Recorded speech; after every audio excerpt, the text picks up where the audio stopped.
Check, check, check. Drop some red hearts in the chat, y'all, if y'all can hear me. Red hearts in the chat if you can hear me.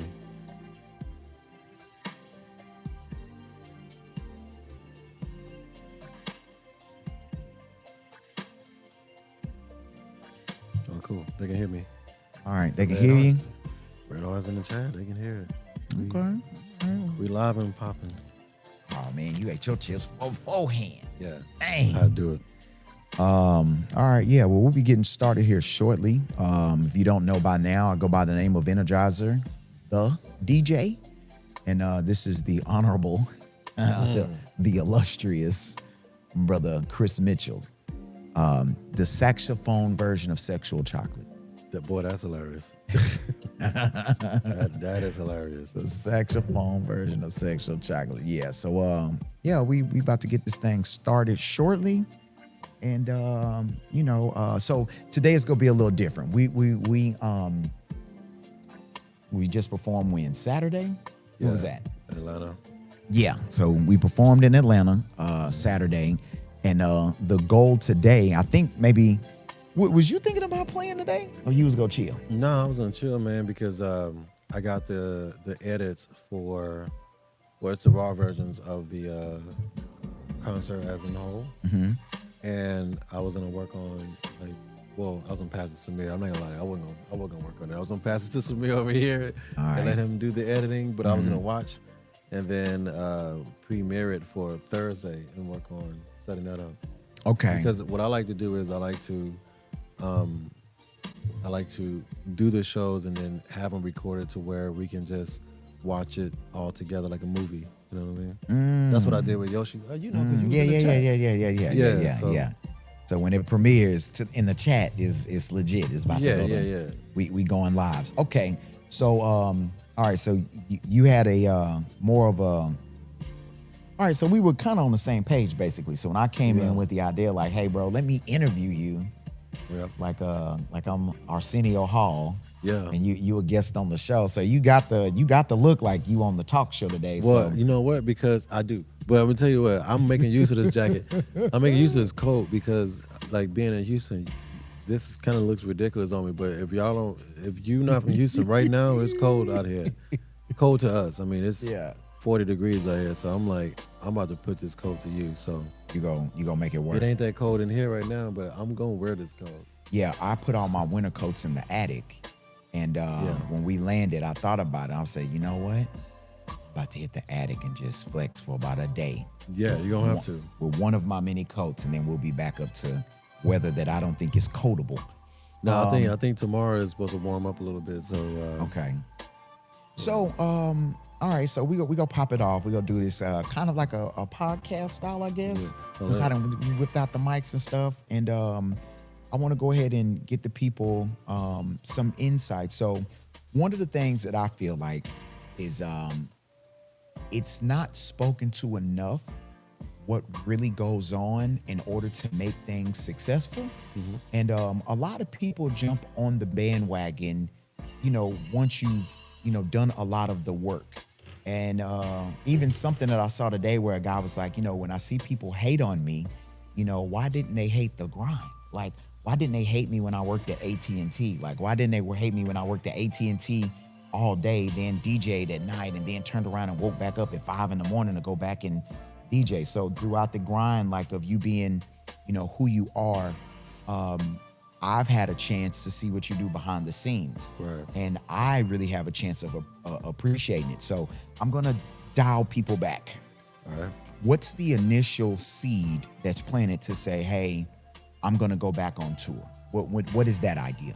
So my manager, Earl, well, his name is James, but we always call him Earl. That's his middle name. He has a nonprofit organization. Wait. James Earl? Yeah, James Earl. Are we talking about two first names? That's his name. You got to watch people with two first names, bro. That's his you name. Didn't have enough. You had two first names. Okay, Yeah. I got. Me and him we have to have a talk. That's his name. Go ahead. Double first name. Y'all did a nonprofit. He has a nonprofit organization. Mm-hmm. So what I performed at it earlier this year, and when I was performing, I felt it in my spirit, like I should put a tour together because I haven't toured in 6 years. So I took some time off. So, So what you're saying is you performed and then yeah, it was like, I was fiending for it. you Yeah, missed it. Okay. So let me dial back then. You toured for so many years, Yep. and there's a wear and tear. There's the financial, the level of activity that you experience, Yeah. and then we all experience this, challenge in the world where we're all now secluded, and you had adapted to that seclusion as a performer, correct? Correct. So then it was like a normal. Like, remember I would say, oh, quote unquote, this is the new normal. So you started feeling that new normal, and you forgot about what it's like to just really be out on the road. So you hit this performance, you perform, and it's like, wait a minute, I still got some rock star in me. Yeah, I mean, so when I played at this event, well, earlier this year, I had already been praying to God to, tell me when it's time for me to go back on tour because, I'm streaming now, and it's amazing to stream, but also the people will love to see me in concert too, and I would love to perform for them in concert too, and to make it real. You know what I mean? So I had already been praying to God to allow for me to go back on tour and do what I do best. So I heard this little voice in my ear when I was performing at James's nonprofit, and this voice said, "It's time." And I went to a restaurant after, and I just got on my phone, and I just started looking at venues to book. And the first show we performed was in Yoshi's in September. Right. But the first show, the actual begging for a sax tour, was this past Saturday, 2 days ago. Correct. Yeah, So you hit the big man upstairs up and said, hey, I'm trying to get out here in these streets and do what I do best, what you made me to do. Yeah. You gave me these gifts. I'm trying to figure out when is a good time to get on out there. Right. And then there was a voice that went ahead and answered that and was like, yeah, showtime, player. So you start rubbing your hands like Birdman, like, yeah, I got the green light. Yeah. Okay, so from there, what a lot of people don't know is you organically go in from planting the seed. Now you start fertilizing that seed. What is your fertilization process? I know this answer, but I want them to know what your fertilization process is at that point before this seed even peeks out the ground. What are you doing then to get the preparation going? Well, the first thing I do when I want to go on tour, I start looking for venues. I've always rented venues myself. That stems from, when I first started out trying to find places that would accept my talent to perform in their venues, and a lot of them didn't let me do it because I didn't have the credentials or I didn't have the following, so to speak, to play in their venue. Okay. So, but I believed in myself, and they just didn't believe in me that much. So I started saving up my money and renting the venues myself to where I can host my own shows.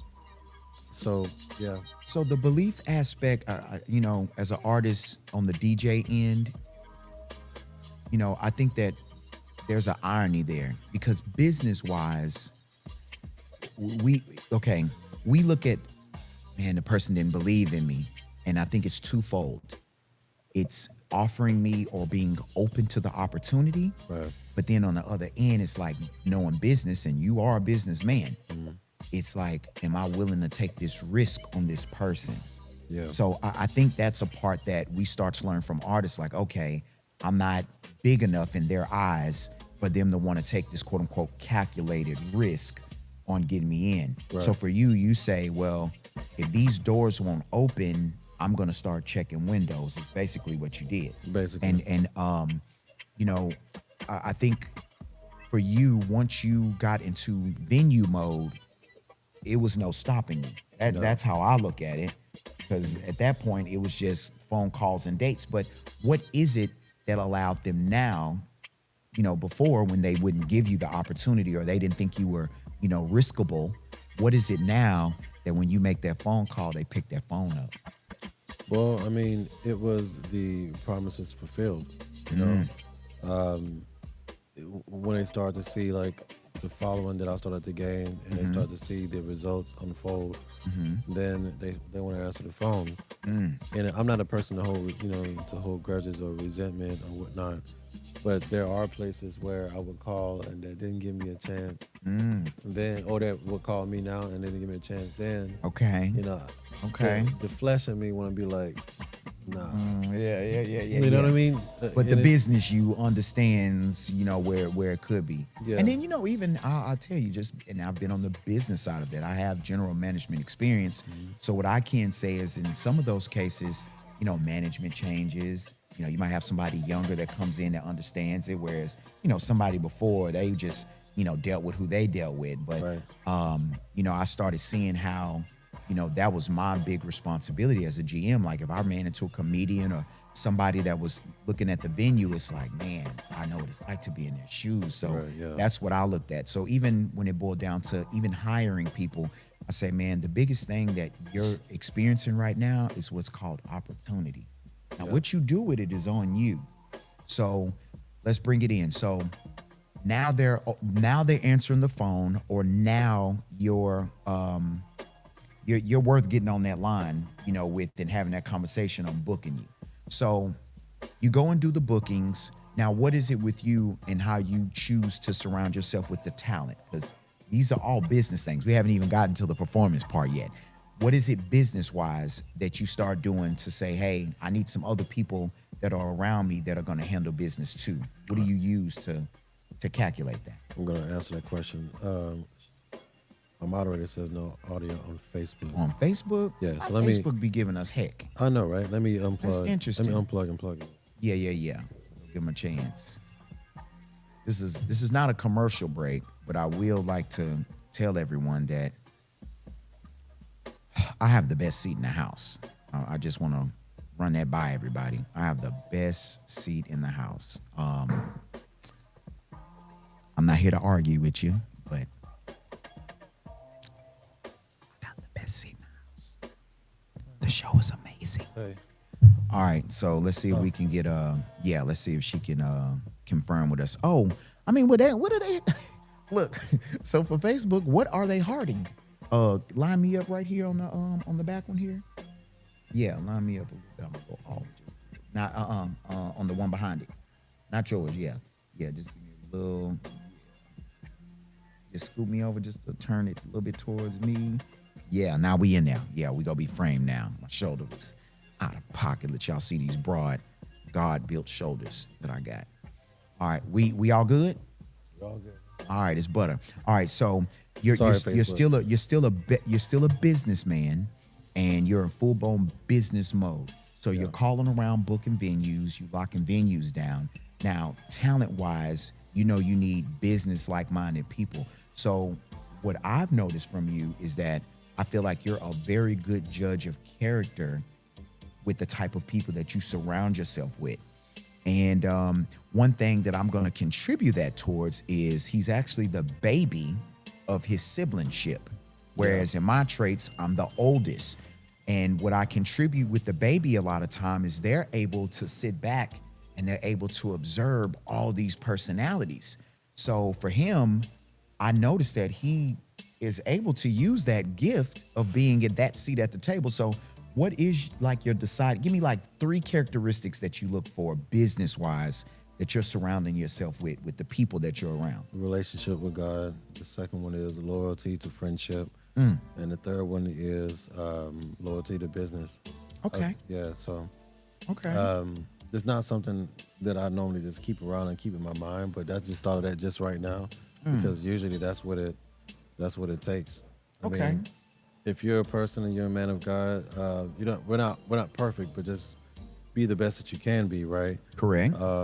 And if you are loyalty to friendship, you really take full responsibility of the value that you have in myself, in yourself, and in myself in our relationship. And when it comes to business, like you're not always thinking about yourself. You're always thinking about the partnership that you have with me, Okay. Those are, I guess, 3 things I experienced or do experience often, So let me ask you this. Because another experience with that is, so there's a organic base that you're speaking to, right? When you speak to like having that friendship or more of that relationship, because it sounds like you look at it as more of like a family aesthetic, right? That Yeah. you're surrounding yourself with people that are more family driven. How is that when it boils down to business? Like, let's just say someone's late to rehearsal, or we have flights to catch, and you feel like somebody ain't getting to the airport in a timely manner. Now they go make the flight, but you as a businessman know you didn't book flights. You got a schedule to maintain. How does that work within you? Is that where your business version of you come out, or it's like the friend version of you? Like you go say, hey, I know we homies, or I know we keep it family, or is it like family? Like, hey, be here on time. What is that? What is that energy when you're dealing with that close knit of people that you do business with? Well, I think it's both. I mean, there's still a line that has to be drawn and not crossed. You know what I Okay. mean? So, and it all comes down to respect. I mean, we can be friends, but if I hire you to do something, do what I ask. Okay. It's like the same thing. Like if we all work for somebody. Correct. You know what I mean? So whether you work a 9 to 5 or you own your own business, only your own business, you work for the people. Yeah. Basically, right? So just if you're not treating your boss like that, or the person that paying you to do something, then don't treat your friend or whoever else that's compensating for you to do that. Like, yeah, just be on time. But Don't take me for granted. But that's why don't I'm take not- our business relationship for granted. that's why I'm not friendly with, in business. I'm not friendly with my friends like that in business, because they get too comfortable. Okay. And when they get too comfortable, then now I gotta fire you. Like I don't care about friendship when it comes to my business. I love you dearly, but I will fire you real quick, because this is my life. You know what I mean? Got Like you. at the end of the day, you're making money off me, right? You're making money from me. I took all the risk. I'm paying you to do what you do, and you take advantage of it because we're buddy, and you don't respect me anymore because you taking our business relationship lightly because we're friends. I will fire you, and I will not look back, because Okay. at the end of the day, you have a family to feed. I got mouths to feed. I gotta eat. I mean, everybody gotta eat. I got people to fulfill a promise to. Like Yeah. there are people watching every day, Yeah. and they want to see an amazing show. They want to see an amazing stream, and I can't have people that's going to be surrounded by me and around me that are not on that same wavelength, and they don't deserve that. So that goes back to what you said about the greater good, or not thinking in a selfish manner, understanding what the greater purpose is. Because just for you planting to seed, and we're speaking to the fertilization of that seed, that comes with what in the future is the fruits of your labor. The people who tune in every day. You have an amazing fan base. Like, It is so amazing. I mean, you have an amazing fan base, and it's very organic from what I've seen, just from me being around. And in the time, I mean, at one point in time, I was in the lives. You know what I mean? Yeah. So just to sit back and me being in the lives, checking it out and add some fire emojis or something, and just seeing the people support, to now some of those same people that I was in the comments with, now they're, like, hey, like the other day, somebody, when I was had the camera, said, hey, turn the camera. I'm like, oh, Yeah. but Yeah. they're in tune, they're intuitive. The support is insane. So, and then even every now and then, I might even get some, man, I hope y'all have a great show, or, hey, great post. And I'm just getting random support now from, your fan base. Yeah. And so that's been something that I've really, that's been eye-opening, the organics of it. So again, we're at organic. So the fertilization process is planting the seed, trying to find that timing. You ask the big man, hey, what's up? When should I go? He sends you the message, hey, here's the answer to what you asked. You start making it happen. You start making phone calls. You start aligning yourself and getting the people around that you know that's going to handle business, that don't got to bring out the pimp version of you, where you got to let them know because you got the pimp coat on. So you ain't got to lay the smack down. I'm going to wear 'cause this they- coat until it's 70 degrees. So now let's get to that sprouting aspect. You get the tickets up, you start, promoting, hey guys, I'm coming to your city. Atlanta was first. So one of the things that I saw was that Atlanta had it had a special place in your heart. Yeah, of course. And you spoke to that. Can you just elaborate a little on how special Atlanta was to you in choosing the kickoff, in Atlanta? Because it didn't. I mean, to anybody else, they might have thought, it was just, a random city that you picked, and Not at all. Atlanta got one, but it was more to it. So elaborate on that more Yeah, to I it. mean, Atlanta was a place that made me feel at home. My sister, I want to say, lived in Atlanta for over a decade, maybe. She lived in Smyrna, which is right outside of Atlanta, not too far. And so I spent time going to Atlanta, and I visited her, and I got one of my best friends, Will Pryor. He lives in Atlanta, and so it's become like not like a second home, but it's become like a place where, that's That's one of my go-to places. Okay. When I want to go, So and it's feel familiar. The like, familiarity is there. Yeah. You almost know Atlanta like you would know Houston almost. That it's Yeah, pretty much. It's somewhere that you yeah, it's somewhere that when you breathe that air, you like, oh yeah, my energy belongs here. yeah. Okay.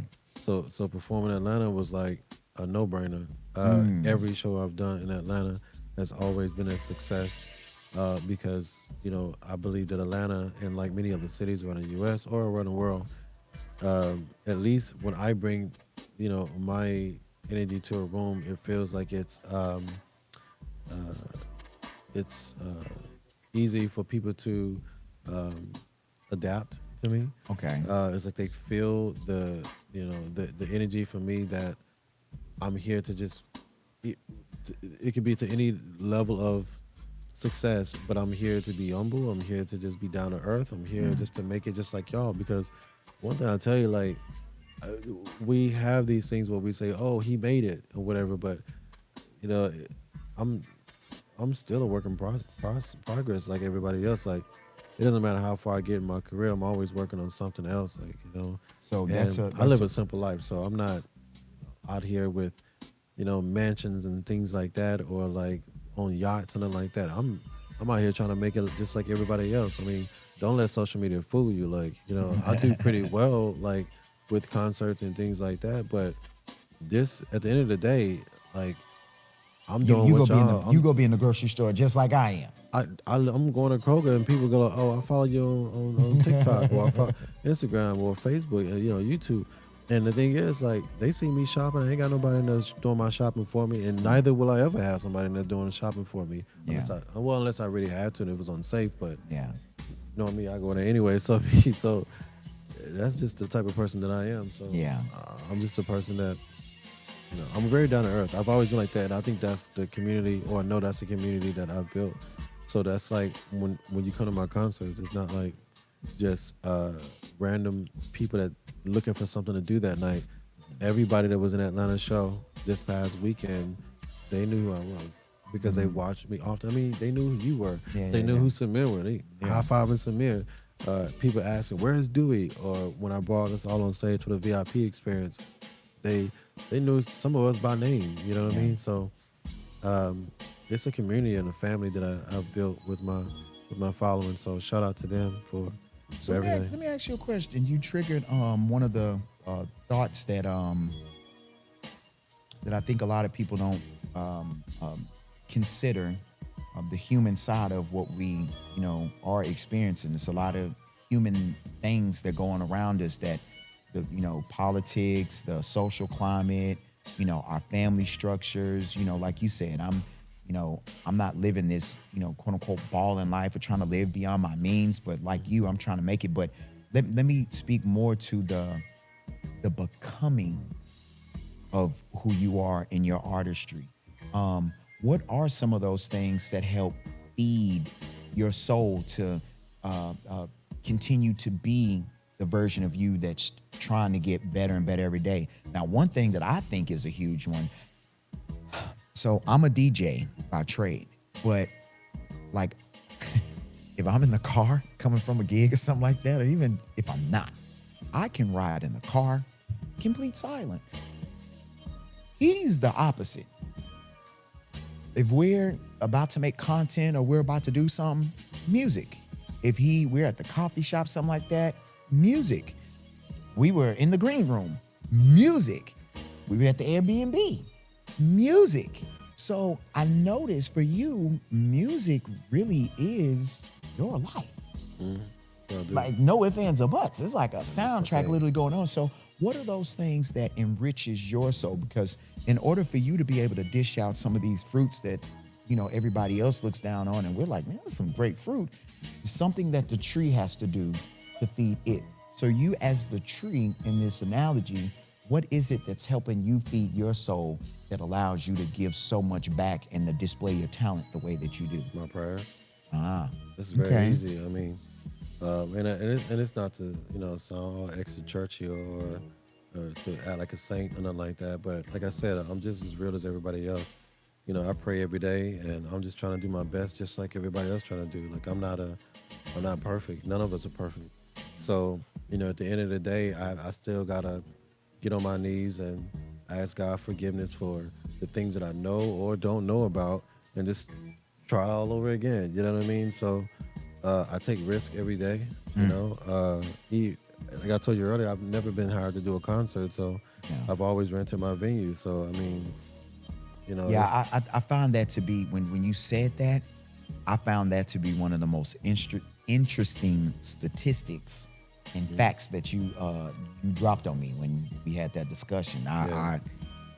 That was impressive, and it was impressive, and it was shocking, to say the least. So let's get to this. So let's say now you drop it and you start seeing ticket sales. Yeah. What is that energy like when you start seeing them like you seeing them numbers? Is it like you got like an alert on your phone? Like what's the energy there? Because a lot of us will not be on that side of the experience, so a lot of us can't fathom like all the risks that are being taken, booking a place, the money being put up, whatever's going on that business end. But that only gets you to the next step, which is, man, somebody buy these tickets. Yeah. So when you start seeing them tickets sell, bro, we was packed. I walked We sold out. through there. I went through front to back, and I went up in the balcony. And bro, even into the back row. Like, it was one chick in the back, bro, she was back there eating popcorn watching. So I'm like, what? So what is it like seeing those sales start to come in? Like, what does that do for your energy? It's a blessing, man, to see people that buy tickets to come and see your art. But it's even more happy because I spend my time streaming. I spend my time getting to know people. So now I know that when I see a ticket sale, it's someone that's been spending time with me. So it feels good to know, because when you're building a business, it's like if you're trying to sell to friends popcorn. You want to sell popcorn to your friends, you want to sell popcorn to your family. Some people are gonna turn you down. Facts. You know what I mean? But when I'm seeing tickets going through, I'm like, they're buying my popcorn. So to speak. Yeah. You know what I mean? Like Facts. they're really wanting to come hang out with me and spend time, and they want to make it real. And I've had some people that bought the VIP experience and was like, I came for my hug, I came for my kiss on the cheek. But what that does is that lets me know she's tuned they in. are in. Yeah. Tuned in. She received the invite. She received the invite. and that came through, Yeah. So, yeah. So, all right. So You was at the VIP experience, so I kind of know where you're going next. Let's all go. right. No. Hold on. Listen, y'all. He is in tune with them ticket sales, and that was just me, just from my experience. So look, throughout the time that we're like going to Austin, or we might go to Dallas or something like that, or we chop it up, man, I'm getting ticket sale updates. Like, man, we got like 200 tickets left. Man, I see him again. Man, we got like 100 tickets left. We was loading up doing something. Man, we only got like 20 tickets. I'm like, ooh. So he's there. So the business side of it, and that's why I asked you, as the tree, what is it that's feeding you that, to go ahead and bear these fruits? Because it's hard being on the business mind of it and then fulfilling the artistic side of it, to be the performer and the business. And if you guys go and look, it's tons of these documentaries out now that people are talking about, like even in music industry, social media exposes people not getting paid, people taking people's publishing, people not knowing their business, people who pass away and their estates are empty, they didn't have money, or they were robbed by the CPA, and there's all these things. So for you to do as much business that you do, and then you still got to go out, and let's just say if you was the James Brown, you still got to go out there and get on now. I want to get down now. And the band, you still got to go out there and perform. Yeah. So to balance out those hats, how is that energy? I guess that's one that I haven't asked you. The performance is the easy part. That's the easiest part. That's the easiest part because I was made to do this. So Okay. I've never been nervous ever, and I've always been a performer. So that's the easy part. But shout out to my mentor, Mr. Santee, Christopher Santee. He asked me a long time ago when I graduated college. He said, "Why are you wanting to do music?" And I was like, "I want to reach the world. I want to perform around the world. I want to tour, make these albums." And then he was like, "That's not the reason why you would do this." And I was like, "I just gave you the reason." I know. the question. I answered the question. Yeah. He was like, "No, you want to make a living doing this." And I was like, "You know what? I've never thought of it like that. But when I have to think about my life has always been about making something happen so I can earn a living to do what I love doing the most. I understand that in order for me to get out on stage, either I'm going to have to give up a piece of or a portion of myself to, people that may take advantage of me, but I've never been that person to negotiate. They say this music industry is evil. And I have no clue. I don't really care about that. I run my own venues anyway, so I don't need to get out there and negotiate. And one thing I'm not gonna do is negotiate God's gift and let somebody underpay me. I'm not doing that. So if that means I need to put up a risk, I can't lose. Here's the thing, and then you understand. And now you got me started. Okay, so Yeah. I can't lose Come on. because I'm fulfilling God's promises, and that's the thing. Like, so you have people that are not making it because they feel like, oh, I got a family, I got kids, I got a husband, I got a wife, but then they go and get on their knees and pray to God to change their life. Well, you got to go out there and take a risk. I don't want to hear nothing about your kids. I don't want to hear nothing about your marriage. Everybody has something going on. Some version of responsibility. Yeah. But if you want to get out there and make it, you're gonna have to step out on faith, and there's no other way around it. If you want to do something and you sitting there praying to God, can you change my life? You're going to have to go out there and step out of faith and just trust that everything else is going to work out. I did it. You know what I mean? But you got to have that type of faith in yourself. And I'm still doing it. I had no clue of renting Atlanta's venue that it was going to sell out.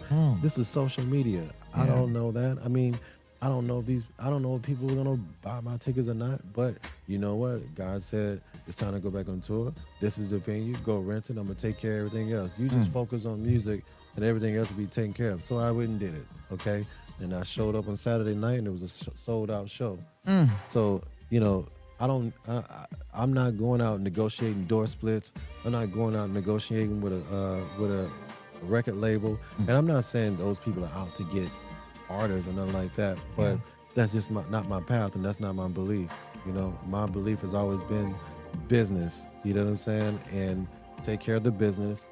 The entertainment, I already gave you the gift. Because of my anointing, I'm not gonna go out there and sound like crap. I'm not. It's not gonna happen. I have God's gift. If I'm using what He gave me, it's going to shine. Like it's not gonna be trash. It can't be. That's be saying that what He gave me is just trash. I mean, that's impossible. So I ain't gotta worry about that. So I'm gonna go and take care of this business, and when I go out on stage, I'm just gonna do what I was called to do. So that just works. I love it. Yeah. I think some of us get caught up on the how, and it's interesting you said that, because in a conversation with God one time, that was a thing that I experienced. It was, don't worry about the how, but you got to go do the work. And I find that's something that a lot of us really need to focus on, is understanding that we can't have this expectation of the creator's gonna do. You're asking the creator to do something, and you want him to work, and then you're not gonna turn around and work. Imagine telling yourself like, oh, I really believe that God is gonna change my life, and then you go out and do the total opposite by being scared to do the exact thing that you were called to do. That doesn't make any sense to me. Like, how do you sit down and you sit and pray, you have your eyes closed and you got your hands together and you on your knees and you asking God, oh, I want to DJ. I want to be able to DJ to big audiences. I want my music be heard around the world. But then you get an opportunity to go outside and set up a DJ equipment on the sidewalk and be in front of all these people. But then you say to yourself, well, what are they going to say about me? Oh, well, I can't today because I got to go pick up my daughter. I got to go pick up my son. Okay, all that's going to work itself out if you're really dedicated and truly dedicated to going out there and using your gift. Everything else is working itself out, dude. Yeah. Like, people make too many excuses. But you know what? Not everybody is meant for that life, to fulfill the promises, so to speak. Not everybody's meant for that. And that's totally fine. And I'm not here to preach to nobody today because I'm not a preacher. But I'm just going to give you the facts. I mean, my life just went... I was in a position where I had no choice but to go out there and use a gift. Period. I had no choice. I tried the route of looking for a job, or I tried the route of negotiating door split. I tried the route of looking for a manager, someone to make it happen, and I'm glad I took that path, because here's the thing. I would pray to God that I would be one of the most recognizable or successful saxophone players ever. You know what I mean? And I didn't know what that success would look like, but I just knew that I was ready to fulfill whatever that was that is promised to me. So, I went out there and risked it. And I was like, you know what? If I don't make $1, it must not be meant for me to make $1 today. You know what I mean? But when I speak to venues, and if it's in my budget, I'm gonna go for it. A lot of people won't. They want to. This, and by the way, for everyone that's now tuning in, this is not like one of those what do you call those podcasts where like I'm a guru telling you how to make it. I'm not one of those just letting everybody know that's tuning in. That is not what I am. Yeah. I'm speaking on my life and my life only, but I'm also speaking on the good word. It's a testimony of experience.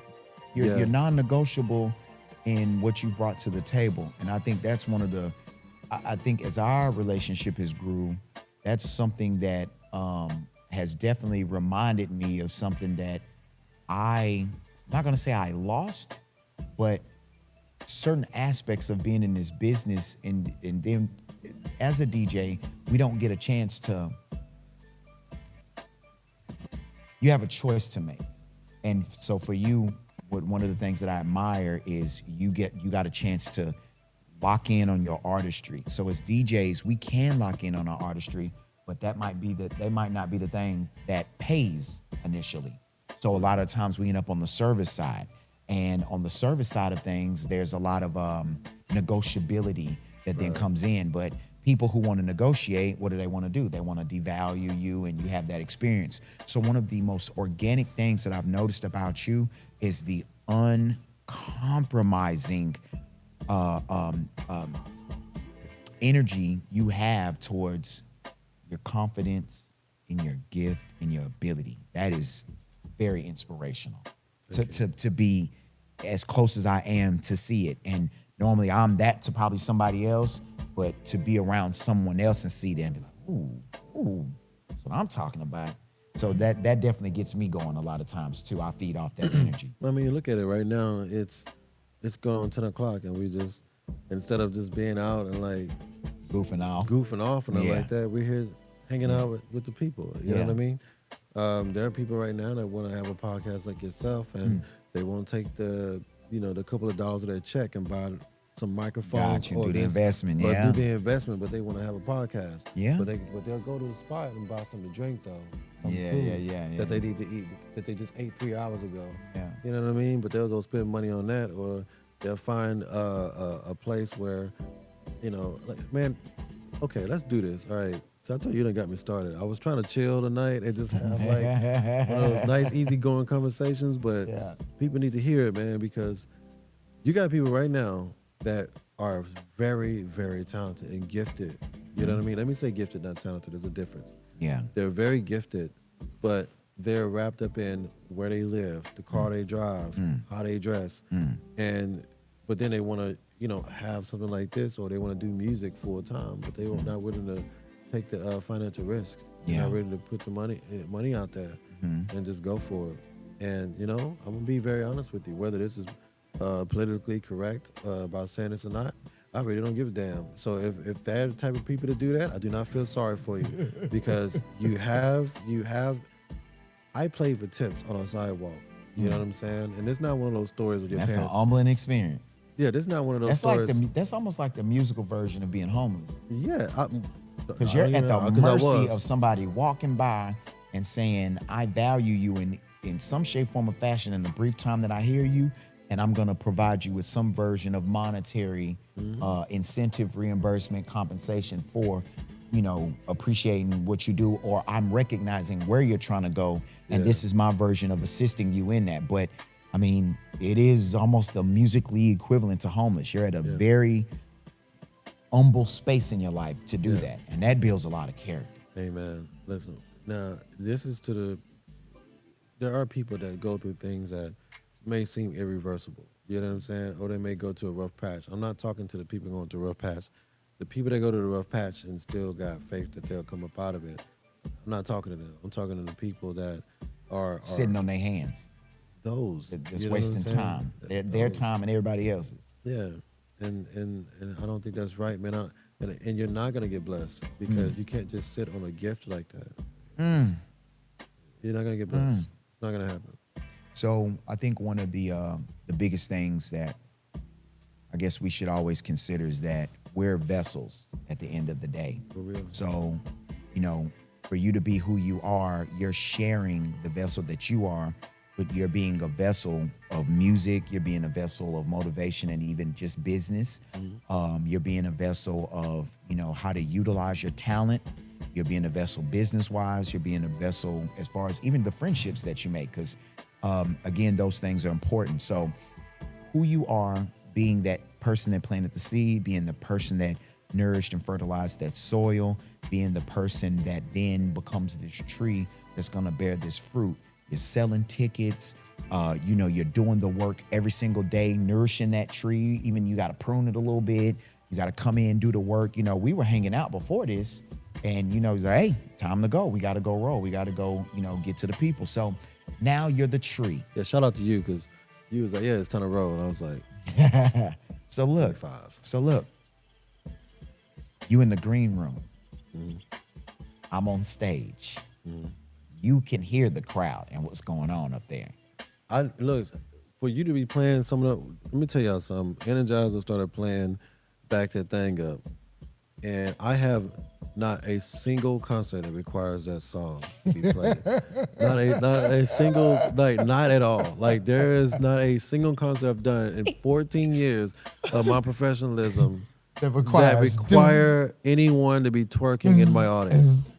Not a single one. Like, so I had to go upstairs. I went upstairs and I was looking through the curtains, and I'm telling you, out of 1,100 people, at least 70 people, which is a lot, were throwing it in a circle. Like, I mean, twerking, bro. There was someone right in the front of the stage. And she might be watching right now. I don't even know her name, but she was doing it right in front of the stage. Listen, and I was like, I know your girls. Listen, you know how when you get up out of a chair, some of those chairs clap up? Yeah. Man, that's what it sounded like. Like the minute they heard that boom, yeah, boom, boom, you just heard. Yeah. It was. I mean, we know it's a hip shaking anthem. We know that. So one of the funniest things that I did was I said, hey, all right, we've gotten the formalities out the way. I gave y'all some good R&B. We came here to party, so I just want to introduce y'all to what this experience is about to be like, because this is not a just come and sit down show. No, it's not. It's just not. It's not. Like, none of my concerts are like that. Like, you're gonna be off your feet. You'll be standing up the majority of the time you at it.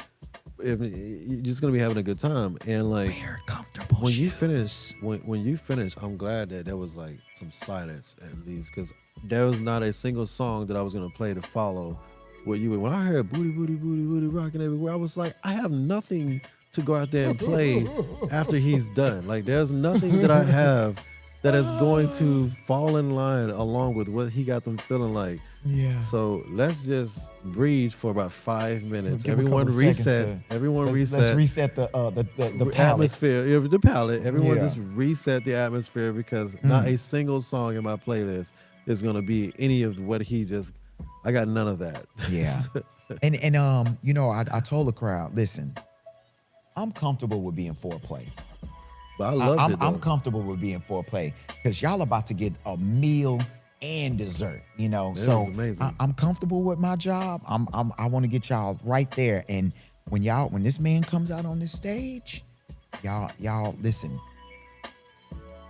I'm gonna tell y'all again. I reminded the crowd, and I'm not here again to rub it in y'all's face. I'm here to rub it in y'all's face. I have the best seat in the house because what I'm experiencing, like what's this thing? ASMR, Yeah. AMS. What is the Yeah. ASMR? It's like if you were a person who's like AMS, like that's your thing, you would want to be in my seat because the level of acoustics and stimulation that I'm getting musically, I'm actually hearing the actual notes come out the sax, and I'm hearing the multiplied sound, you know what I mean, through the PA. Then I'm feeling it through the monitors. I'm feeling the band, like the band, bro, that stage, like the band just felt fat. Like, you know, it's like the band, like the plucking, like the strumming, the piano, the keys, the drum. Like I'm talking about the toms, even down to the damn, the bell of the cymbal. Bro, I'm hearing all of this. So as a person who just loves music, because that's how a lot of us get into it. We're fans of music first. Then we discover, you know, that we have some version of talent in it, right? I'm getting all this stimuli. So I'm in musical heaven, the way how I'm experiencing this. But then the next part as a performer, to see that come together, the travel, the booking, the ticket sales, you being the business mind, the planting of the seed, the fertilizing, all of this. Yeah. And now that's live. Like this is the reason we're here. Yeah. And to see y'all stand up, to see y'all cheer, to see y'all wave hands, to see lingerie hit the stage, to see so much that's going on. That's, let me tell you, it's a blessing to see. Samir has all the footage. Like he captured everything the entire time. And I can't wait to show y'all. Somebody threw their undies on stage. Maroon and black. Maroon and black. And like a dark red and black lace. Yeah, it was on the stage. And he re-gifted them to me. I don't know. We need to have a conversation about that. You didn't know what to do. Okay, I didn't know what to do. I'll accept that. Okay, yeah. I'll accept that. Now that makes a lot of sense. They were right in front of me. So I picked them up like this, y'all. You know what I mean? Not full hand. I just picked them up with, just here. And I got to play my saxophone. So yeah, but you put them in your pocket.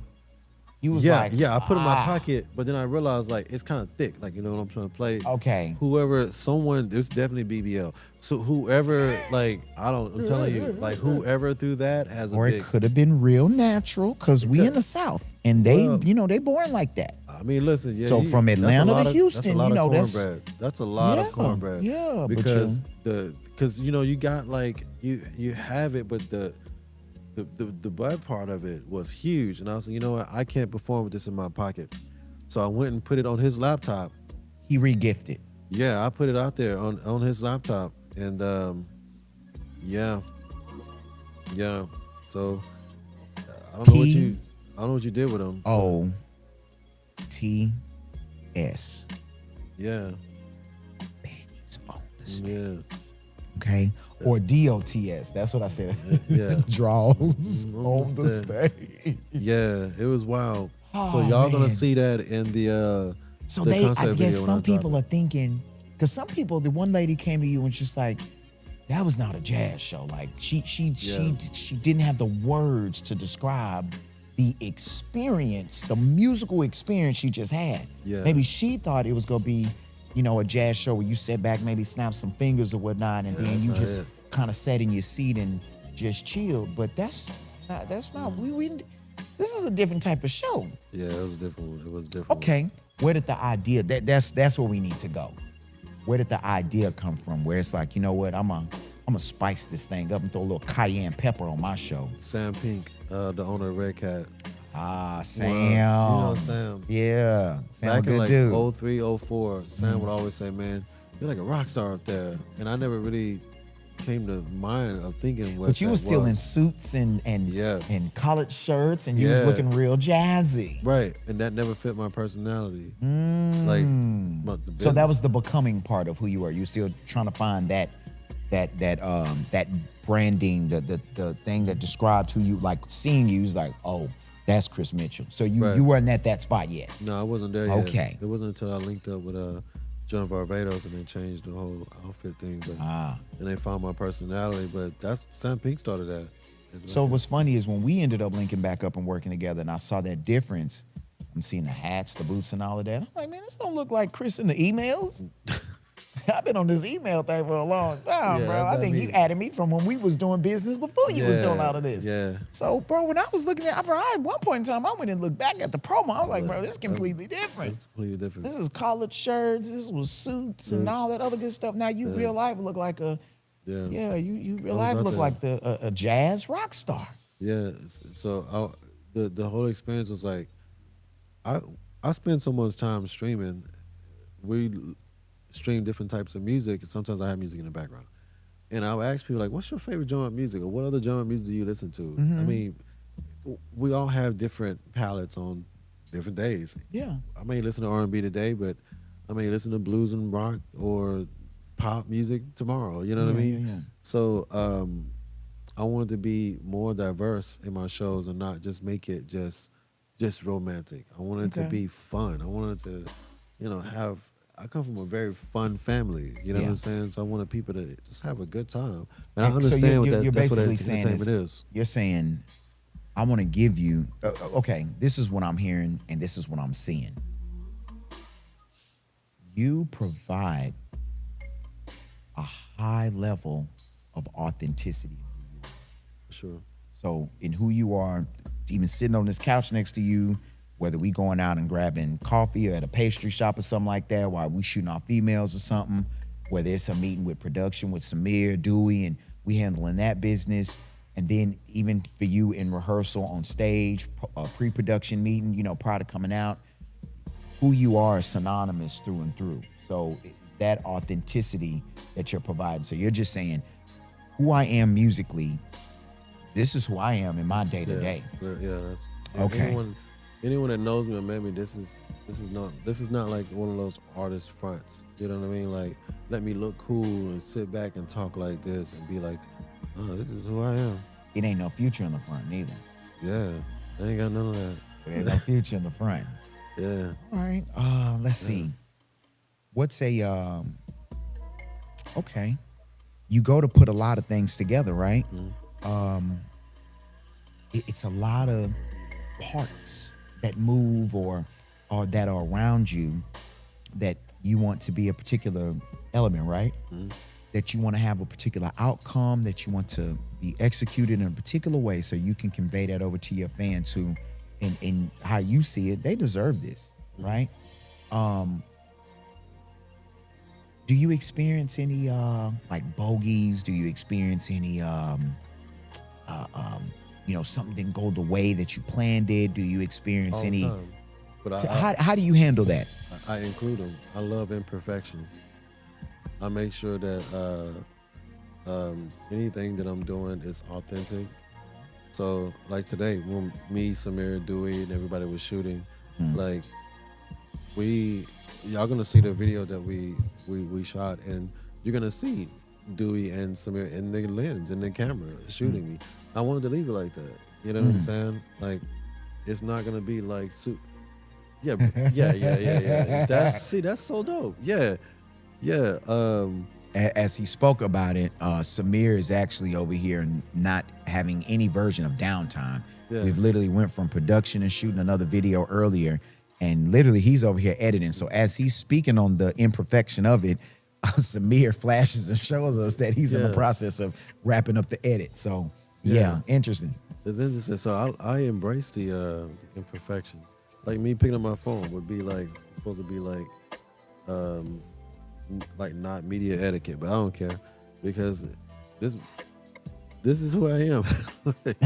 We were just talking about this person. You know who has been authentically themselves and is one of the people that I admire most? He never changed. Who? Snoop Dogg.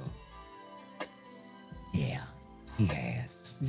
Like he has. This is one person that we knew came from gangster rap or whatever, smoked or whatever.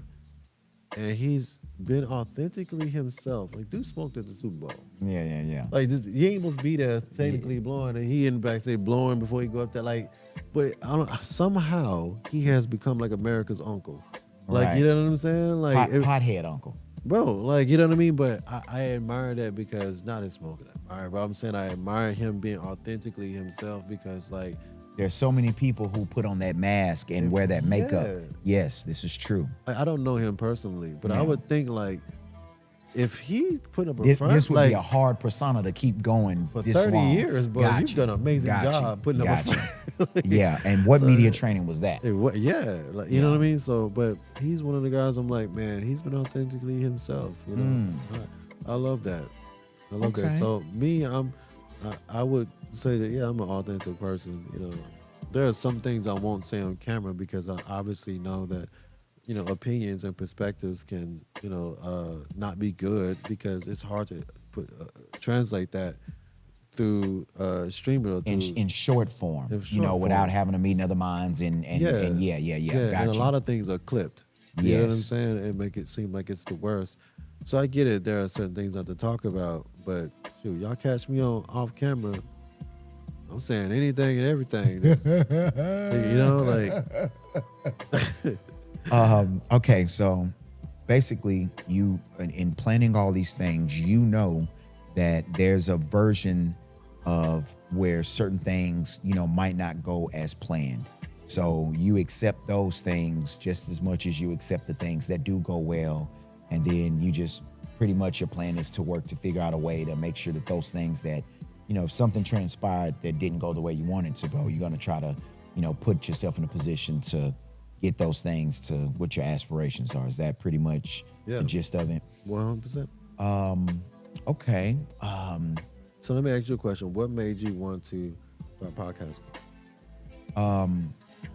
Well, let's see. All right. Well, the big man upstairs, like he provided you with certain talents, the creator slid me a few as well. And then musically just wasn't one of them. So communication and how I am able to convey myself or, you know, speak my thoughts, feelings, sentiments, and able to communicate with others and just not communicate from a selfish standpoint. I'm big on perspectives. So a lot of times what allows me to have a lot of great conversations is I'm actually trying to put myself in the position of the person who's going through what they're going through. And if I can't, I'm gonna ask you, you know, just to get that insight. So I've always prided myself off of having a conversation with anyone in the world. And I've done it a lot of times, like airplanes, bro. Think about it. You're sitting next to a complete stranger. And I've had long flights where we might have chopped it up that whole flight and just got to know each other. So that gift that the creator provided me with, it's one of those things where it's like, hey, you got to use that vessel better than just, you know, in your house communicating well with your, you know, with your family or whatnot. You got to be able to, you know, use it for what I need you to use it for. There's some messages. There's some things that you've been through that you've healed from, but other people have not. So, you know, I want to make sure that you're able to convey that message over to other people on what you experience. So, you know, I can assist them. Hey, Samir, can you do me a favor real quick? No, I got you, bro. Oh, you got me? Yeah, I got you. No, yeah, go ahead, carry on. Oh, he go, okay. Yeah, So carry on. will it keep going as we No, go? no. You got to move it. No, you go ahead and move it. I got you. I can tell you Oh, over okay. here. So Energizer is gonna keep his Facebook stream going because he does have this message to convey and to get out there. So I met Energizer, I don't know, 20 years ago. Yeah. It was actually, yeah, Close about- to 20. Yeah, close to 20. I think I met you when I was like 19. I was a sophomore, just pledged Alpha. So yeah, I met you almost 20 years ago, and you've always been good at communication. Like, Yeah. and being called Energizer, the DJ, the most important part of that is it's energizing because like out of all DJs that I've seen, I've never ever, and I'm not just hyping you up. Oh, I'm hyping you up. I'm, you know. For what you've witnessed and You know what you growing can up, account you for. know, for what we're growing up, you know, we would say, "I'm not riding your." Yeah, you know what I'm saying? You know what I'm saying? But I'm not a pole jockey, but yeah. But honestly, man, you're if you're one of, but if not the best DJ I've ever seen, where it's engaging with y'all saw this for yourselves. Yeah. And if you don't Got mind, y'all saw this for yourselves in Atlanta. Like y'all see this for yourselves on my stream. Y'all seen this dude DJ before on my stream, and like even y'all were like, I was just feeling romantic, and with Chris, he did and transitions somehow yeah. Chris got me feeling like Gonna slide on these heels. Yeah, like but it just worked. But let me tell y'all something. Like this collaboration was gonna happen eventually. Mm-hmm. It was ordained to happen eventually. You know what I mean? And you don't know how true that is. I mean, you're speaking it, and yeah. But yeah, this was a creator intent. Like certain paths in life, you're gonna cross paths with certain people that is just by design. That it's certain things that he has that I'm gonna need, and there's certain things that I have that he needs, and that's the fusion of those vessels. And that speaks to, again, that goes to answer your question. What made me start the podcasting aspect? And it boils down to there are so many life experiences and things that I've overcome, like yourself, that need to be communicated. Because a lot of what we experience in life right now, we're just getting people's highlight reels. We're just getting this makeup, mask, costume version of the world, and that's not real. And I am too an authentic person, so unfortunately you gonna get a lot of real me as well. And whether you like it or not, I don't care about your feelings, not in a negative way. I mean it where if your feelings is gonna stop us from being progressive, you gonna have to deal with them feelings when you lay your head on the pillow. We go get to where we need to go. We go handle what we need to handle. And then through perspective, you should see like, oh, that's why we had to rough it and do A, B, C, and D. So that was it. So for me, I'm guilty. Some of what you spoke to earlier, kind of sitting on your gift or whatnot, I'm guilty of that. The podcasting thing, man, I'm here to testify. I'm not a fan of social media. I've watched how social media aims to destroy people. I've watched how the negativity that it perpetuates. I've watched, again, the costume wearing, the makeup wearing, the mask wearing, the inauthenticity. I've watched the crooks. I've seen some things on social media. And I wasn't a fan. And man, let me just go run the social media. And then there's times that you've seen where I've went viral, bro. And I've been and did something on the net, and I go viral. And next thing you know, it's all this negativity that comes with it. And I'm like, what is going on here? So as I started having more conversations with you when we would work together here and there, you would be like, bro, you got to get on TikTok. You got to get on Facebook. You would encourage me to do the streaming. And at the same time, the creator's like, hey, didn't I tell you to start that podcast? I'm like, man, I don't want to get on the internet. So I'm almost like a bad, stubborn kid. Like, oh, but I'll tell you something. The obedience is where the reward is. And that was something for me that I had to, because I'm rebellious, bro. So the obedience is where I was like, oh, okay, I'm tripping. So as I started doing what I needed to do and getting them reps in, ding, hey, E, come holler at me here. Boom, hey, E, and now our paths started to cross. So it's like when I started going and putting in more of the work and, I got the investment, got all the equipment, get everything I need. What happened? You told me about a cable I needed. Yeah, I went and bought every version of it. So now I started to see once you show like, hey, I'm doing the work, I'm following, man, listen, it started happening. I'm telling you. So my why is the creator has put me in the position to overcome a lot of things. And my job is to go in and to podcast and have those more fruitful, insightful, and growth related conversations with people.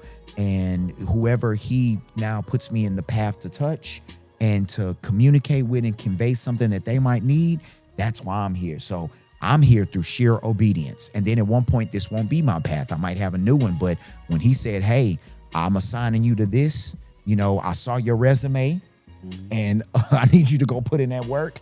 It's like, well, this is my department now. I'm in the podcast department when you do my thing. Oh, by the way, you got them other gifts too. So you got to work with Chris on the tour. Well, let me set up my equipment. And ladies and gentlemen, I go by the name of Energizer the DJ. Welcome to the Christmas of Jazz, begging for sex tour. I'm going to clock in there too. So wherever he need me to work, I'm clocked in and I'm finna use these gifts to the best of my ability. Yeah. So that's what got me into the podcast, and knowing that I was called to execute. And it was like I had it on do not disturb and I was missing a call. And then one day I looked down and was like, oh, I missed the call. So I had to call back like, hey, what I was supposed to do again? Yeah. So- But like I said earlier, we're not perfect, man. So Yeah. it's good that those things happen. So now you know how to take care of it and how to avoid it in the future. Facts. So yeah, man. I like I said, I've always been inspired by your way to convey a message and communicate with with an audience, and he's always been very great at it. Appreciate that. yeah, I of think course. too in because I mean on my end I'm 22 years easily into this journey. Oh, Like wow. bro, I like professionally, just yeah, but just on the professional side. I'm not even talking about like when I was in step in or like doing promotions and all of that just from a younger age. But in some version of entertainment or like food and beverage or whatnot, 22 I've years been of in the just ga- DJ. Wow, just of DJing. I just made 14. Nice. So what I will say is like even coming back from like, bro, when I was doing M-Bar, bro, when I looked up on that gig, that was the right place, right time type of thing. And that was just like, I got the talent to do it. You know what I'm saying? But what also came out of that was like, it was those hard times. Like, bro, my car went down that summer. Bro, I walked to work. I stayed in third world, bro. I walked. So like, bro, November and all that come around, like what it is now, bro, it would be times where comedian Billy Sorrells would be in my shout out to crib, bro. Billy. Yeah, we did comedian Billy Sorrells, and that's how Billy got into comedy because I was doing comedy. But bro, we would walk to the club and bro, like, and I'm not an embarrassed person, but I'm conscious. So like, bro, I would say what's up. And then, bro, my hands would be freezing from the walk, like how this weather is now. And man, I'd go downstairs, I'd heat them hands up in the sink downstairs, warm them up, and then I'd come back up and do all my dabs. You know, now my hands are warmed up because everybody else got here in a car. Yeah. Bro, I'm frozen hands Frozen from hands walking. from walking. You know what I'm saying? So it's gonna look real obvious, like, what your broke ass doing? Like, why your Yeah. hands so cold? So it's not gonna make sense. So I'm in a place where they're throwing money and popping bottles and just this new version of the, black club experience because we didn't have that, at that time in Houston. Yeah. And this was a huge thing. So to look up on that, bro, I come from that. I come from building my own CD duplicators and, bro, passing out CDs under doors and mixtapes. And, bro, I come from writing my name on mixtapes. And, bro, I flew to New York because I could get cheap mixtapes there. And, bro, going to the Hotel Pennsylvania and sitting in the stairwell and stuffing my CDs so I don't have to check all these boxes in when I get on a plane. Yeah. And then rushing back to Newark Airport, bro, and flying out so I can go get these mixtapes out so people Yeah. can see who I am. Yeah. Bro, I've been up late at U of H and TSU and Beaumont and all these places, bro, and passing out flyers. Bro, I've been there. If you didn't book me, I showed up with 1,000 mixtapes and passed them out at the party you didn't book me for. And people be like, bro, Energize, they should have had you. I know they should. Go ahead and take this mixtape real quick.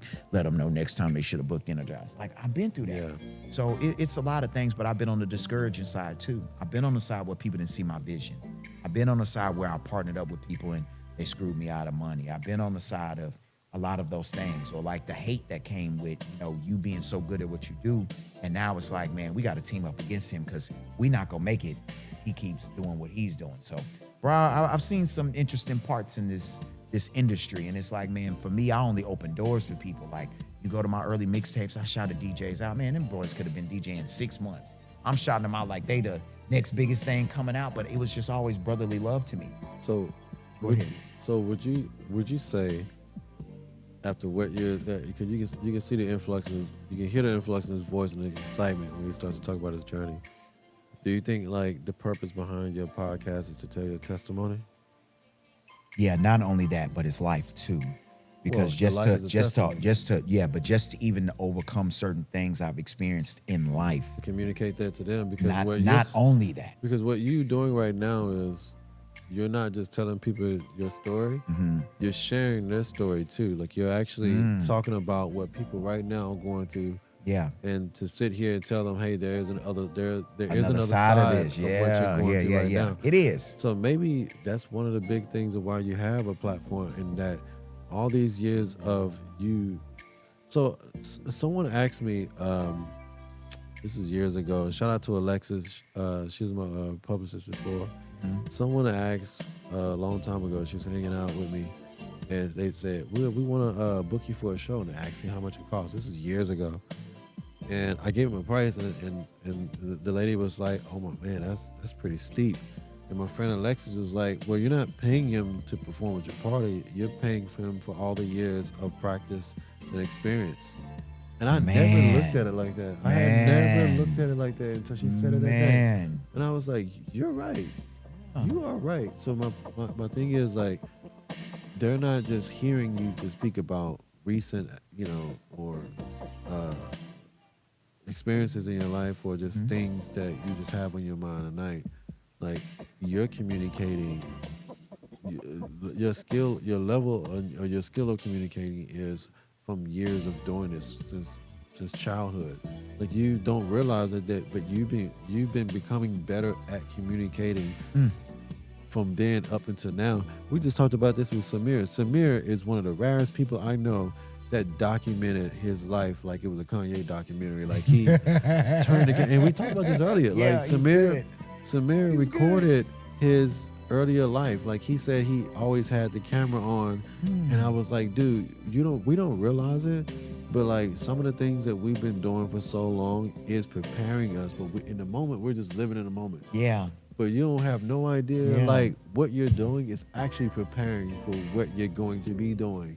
Bro. You know what I'm saying? So, like, you being a good communicator early on, you probably thought you just talking to friends, hanging out, doing speeches, Laughing, good jokes. You have no Yeah, idea yeah. that you're practicing, Yeah. or your God is grooming you for what is to come. And come to find out, now you got Samir on stage, videoing like some of the biggest artists in Portugal. You know what I mean? If not the biggest artist in Portugal, and you got yourself on stage touring now and doing bigger things than this. And I mean, Yeah. come on, you got myself that learned how to, go from the struggles that that are similar. All three of us that are similar, and here we are today. Like, so I think that we were always going to be doing the things that we're doing now. Yeah. But at the time, we were just living life and living in the moment, man, and just enjoying ourselves. Just had no idea. Yeah. Yeah. So Yeah. I've learned to, during those times, and for the people that's watching, be sure to just embrace what you got going on. The best moments and the worst moments. Embrace it. You know what I mean? And enjoy it, because there is another side to it. And enjoying the process is something that a lot of us we lose sight of. So I mean, like, when we met, bro, like, I want some you cheesecake. you want some cheesecake? I know it's random, but I just want Bro, some what? cheesecake. Huh? I want What? some cheesecake. Oh, that's so Well, random. that but was very random. I do. I just want some cheesecake. What's wrong with you, bro? Meanwhile, I think Chris, around the time that we met, House of Pies might be open. House of Pies? Yeah, as House of Pies is Oh, open. That might be. But when we met, bro, so remember I told you when we had the Suburbans in Atlanta, I'm like, bro, I'm Suburban 20 years, bro. And he was Yeah. like, oh, yeah. But here's a thing in the process. So I remember aspiring, like, to get the Suburban. And I got that bad boy. And I knew, like, well, I got the bad boy now I got to fill it up with speakers. But it's the journey of being able to load that truck up, driving to the gig. You got all this weight, the speaker with you. You pull up, you whip out all these speakers, you running all the cables, setting up the amps, mix all that stuff, get the turntables, all that lined up. And then you get in and rock it. That's fun too, you know what I mean? It's great to see people stepping, strutting, doing their thing, having a good time partying. And then, everybody going on about whatever they doing. You got to wrap all these cables up and load that speaker back up. But it's just, even in those times, bro, it's the strength that came from that. Because them speakers was almost 100 pounds each that you slinging. Them amps are bro, listen, let me tell y'all something. My mother has passed away from breast cancer 2009. And if she was here, she would testify with this, and it would be some explicit language that would come with it. Listen, in my earlier gigs, remember I said my car went out, so I was in between vehicles. So one time I had a gig, and I told my mom, I was like, man, I got a gig. I need to figure out how to get there. And she was like, I'll take you. So she drove from her side of town and came on over. It was I'm in Third Ward, and it was off of Alameda. And so, bro, I was on Alameda before everybody was on Alameda. Yeah. So I was on Alameda 22 years ago. So look, I'm loading up, get everything in the car. We roll. She go to drop me off or whatnot. And I said, oh, Mom. I said, Mama, I left the amp. I need the amp. And she was like, well, where is it? I said, Mama, I set it right outside when I was loading up the car. It's right outside the door. So when you pull back up to the house, you should see the amp. Bro, I'm just not, like, I'm saying it like it's like a microphone that was left and I need to MC. My mama came back. Mother, why didn't you tell me this amp was almost 75 pounds? I forgot, bro, because I'm so used to lifting this heavy amp. But my mama then picked up this 75-pound amp, then put it in the car, and then drove it back to the gig.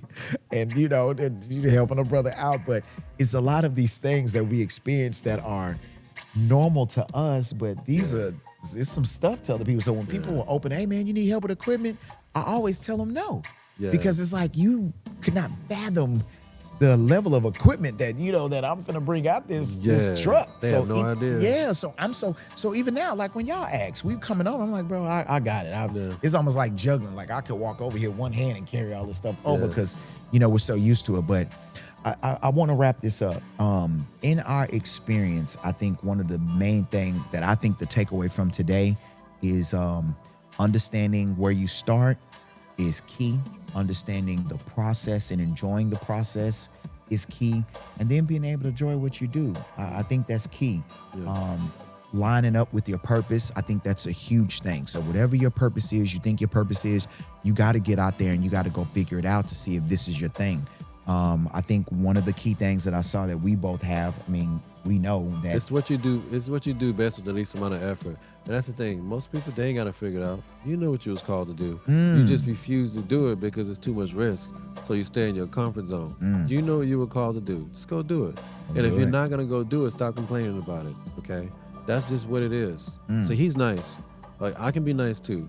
But the fact of the matter is that you need to take the leap of faith. Don't want to hear no excuses. Just take the leap of faith. And again, for the new people that's coming in here, I am not some success guru. I'm just telling you what God has done in my life, and I know he'll do it for everybody. It ain't just me, okay? Yeah. We're all his children, and he'll do it for all of his children. So all you have to do is just go out and take a leap of faith. Put that work in. That's it. Go put that work in. Now, here's the thing. Your success is going to look different from mine, and mine will look different from his. Yes. Everybody. Success does not mean big house, nice car, and a lot of money. That's not what success means. It may mean that to you. Let me say that. Let me say and that could be your version of it. That could be your version of it, okay? Yeah. But honestly, when I think about success, it is the freedom to do and use the gift and use the thing that God has given you and to do that every day. To wake up in the morning and do music every day. And I'm telling you, it is unlike, I've never felt anything like that before. Even though I felt it the day before, it's always something different. Every time I stay up, every time I get up early, go to sleep late, I have never regretted using my gift in a day. Not a single time, ever. And that's a part of, I'll speak to this with the Creator. You and I could brag about this all day. The Creator is rich in creation. That is what the Creator does. So the abundance that is provided, he gives you what you need. It's there. And so we go in, in the world, we humans have created all these, things, but he provided us with what we needed. And that's the thing about us encouraging you to use your gift. The gift was provided for you to have a living, for you to be able to provide for yourself and do what you need to do so you can be not only the provider for yourself, but in the event that you do need to assist others or be a vessel of a stability or whatnot, you are that example. You could be the example of what not to do. You could be the example of what to do. But there's some version where you're not just supposed to be serving yourself. And if you look at it, the Creator is not selfish. It is literally based off of a system where there's plenty to go around. So I know that a lot of time in our human experience, we hear a lot about scarcity, but it's enough. Like, I mean, think if Chris was just like, well, it's enough saxophonists in the world. Like, we wouldn't have him at that point. And then even with me, like, you know, that was the thing when he was like, get online and DJ. I'm like, bro, it's 1 million DJs online. You know what I'm saying? Like, it's 1 million of them, but it's not no other DJs online like me. No. That was the part that I had to have a conversation with myself. Oh, okay.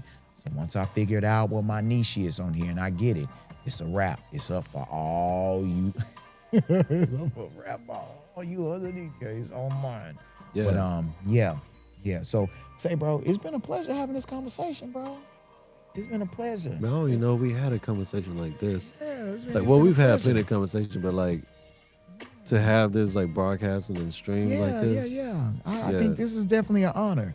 Yeah. And you know, even when I dap you up, you know, when I dap you up, I embrace you brotherly. Like I think you probably don't be looking forward to like here he go with this old brotherly hug. No, it's all good. But you know, every time, you know, it's love. It's and as men, I think that's a huge thing. As men, you definitely have to, for those men, like even in a lot of the men that I know, my brother's father, you know, other men that I know, and just even brothers, bro, that I've had. You know, I was in a frat in high school. Like we say, hey man, I love you, man. Hey man, I appreciate you. Like these are things that we vocalize. We don't wait till I'm at his I'm doing his eulogy. I wish I had the chance to tell him I love him. Nah, we express that love. So that's why whenever I see you, bro, whether it be, bro, I just seen you behind less than 24 hours ago. Yeah. You know what I'm saying? But I'm gonna embrace you like I ain't seen you in a year. You know, so that to me is something that I find huge about, you know, the relationship and the people that we're around. I mean, we hadn't seen Samir since Spain, but you know, we just as happy to see him, you know, if it was yesterday, you know, but it's just straight love. So I think that love that we share amongst each other, that frequency is amongst us. So I find that to be honorable as well, to be around that type of energy. So man, I go by the name of Energizer, the DJ, and got a chance to interview my guy here, the phenomenal, the inspirational, and the oh so talented begging for sax, Mr. Begging for Sax himself, Mr. Chris Mitchell Jazz, and it's been an honor. Thank all you guys. Now I know today we didn't have a chance to get in there and get in the comments or whatnot, but man, we appreciate y'all. We appreciate all the engagement. We appreciate all the love, and we appreciate the gifts. Like I see you guys, man. We got 3 different platforms, and I'm just seeing, bro. I'm just seeing the gift and the love. So it's beautiful. It's beautiful. So yeah, you know how people say, I'm just trying to get like you. I'm just trying to get like you, bro. I'm gonna have to go get me a three device stand and get to going. Go for it. Yeah. I'm inspired over here by my guy, but man, salute to everyone that tuned in today, and it's again definitely been a pleasure. And we'll bring more. I think after maybe after those touring dates, I think I'm gonna sit you down like this and make you go through. Go ahead and carry one of them boxes. Yeah. And then come back again. Yeah. Oh, Lord. It's out. Yeah. Okay. Good luck with that. He'll try to push and pull. Yeah, that is interesting. Lady came through with these huge packages. Blessing. She's strong and independent. Now, if we weren't recording, we come home and help you carry him. But we recording right now, y'all. We appreciate y'all tuning in to the podcast today. Normally it's a live stream and your boy being here getting it in, but it's good. You got a chance to take a break today, and you got a chance to let them know some of that organic, authentic side of you, which you do anyway. Yeah. But I just want to take this chance to have the honor in interviewing you, bro. I have a podcast called the I Am Energizer Podcast. It's on YouTube, I Am Energizer Podcast. And it just talks about a lot of things that, we have going on in the human experience. And if you guys ever get a chance to get over there and check it out, please do. And also for me, we want to check out some of the R&B. Now, I don't stream when you stream. Yeah. All right. I'm not competing with you. You have to, because they'll bounce back and forth. Nah, bro. It's like remember when Friday ABC, like, you knew Family Matters was coming on. You knew Urkel was coming on. Okay. You knew, what I'm saying? Like, so your time slot, it's like you Fresh Prince of your time slot. Yeah. I'm not competing with Martin of your time slot. Like, living single of your time slot. I hear Yeah, you. bro, I'm not touching that. But any other time, I'll be on, so I'm just trying to get my foot on my time slot. Mm-hmm. So I kind of go on sometimes random times of the day. Sometimes I go early.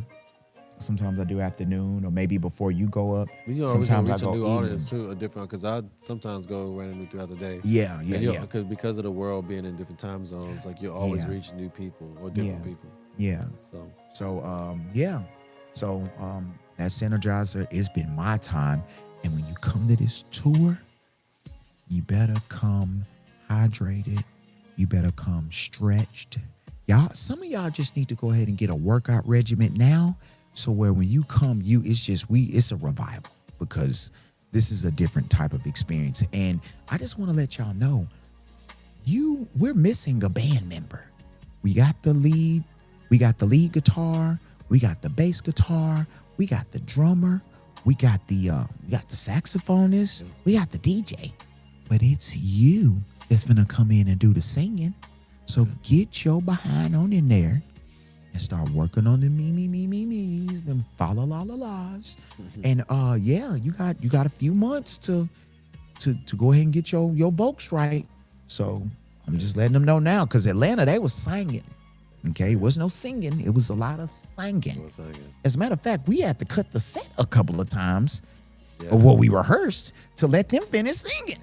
We didn't rehearse this, but we gonna let y'all go ahead and finish y'all notes, since y'all sound so good. So Atlanta really set the bar. I'm gonna just let y'all know that now. Yeah. Like when they see that Purple Rain. Oh yeah. Oh man. So hey y'all better come with it. Come with it. Come with it. What you got, C? That's it, man. That's you? Tap the link in my profile, grab tickets to the show. Yeah. New Jersey, Houston, Texas, Dallas, Texas, Chicago. Chicago's going on sale next week for pre-sale tickets. Working on Detroit. Is there a feeling in any other what's called? Have you looked at Philly? Somebody not yet. said that when we was in Atlanta. Y'all need to come to Philly. Yeah. I said, okay, well, I'll tell the boss man, and I'll have him look into it. So if we start getting a lot of Philly love, Well, I got some Philly love in my analytics. Okay. There was a place called like Punchline, Highline, or something like that. Okay. In Philly that I spoke with. So that's something I'm working on. Detroit, definitely working on Detroit. In Phoenix, but it's all through the link in my profile, y'all. Okay. Tap that link and grab tickets to my shows.